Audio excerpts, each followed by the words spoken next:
This evening, we have Brandon Marsh evaluating road speech.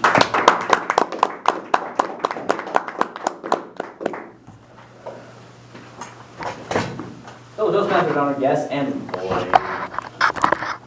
Why do you make me evaluate you all the time, man? Make me pick on you.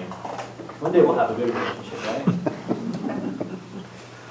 Lloyd, you had an interesting topic, which all these pathways are kind of interesting comparatively how they did the old topics, where they give you, come up with a communication plan and tell us how you did it. And I thought you did a good job, a well job of it. Give Jack something to comment on. A good job of it. This evening, you counted the steps on your hand, which was a double-edged sword, and I'll get to the double-edged part of it later, but I like when people use their hands, and a couple speakers this evening use their hands to count up steps, and I think that's a great visual guide to help us follow along. Oh, we're on point 2. Okay, we're still on point 2. Okay, now we're on point 3, unless you're sign language, and then that's point 3. So on and so forth. You also had a well-organized speech. It sounds like, unlike your competition speech, you could outline this on a piece of paper, and you did well with it.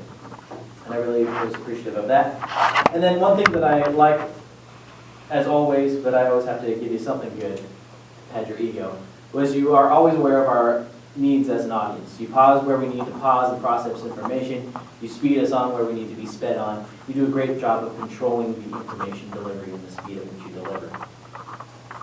Now the part that I get to pick on you about, when you were counting on your hands, you did it a few times, you got mired down in your hands and started staring at your hands.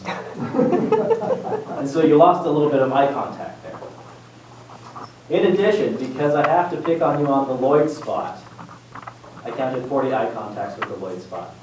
There were probably more, because I wasn't watching your eyes the entire time. So, there's still a spot on the carpet that is Lloyd's. If you guys would like to borrow it, I'm sure it is up for grabs.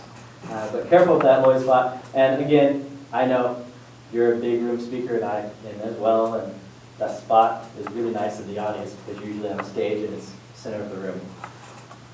What I loved about your speech, Lloyd, is you took us through the entire process. You gave us the results at the end, which I hate speeches that just guide you along, and here's what I did, here's what I did, here's what I did, and then you sit down. You actually give us a result. Whether or not it's good or bad, I always think second place is always good, because that means either you, one, have something to strive for to get first place, or you don't have a title to defend for next year, even better. Fantastic job, Lloyd. You fulfilled all the requirements of your speech, and I enjoyed it. Thank you.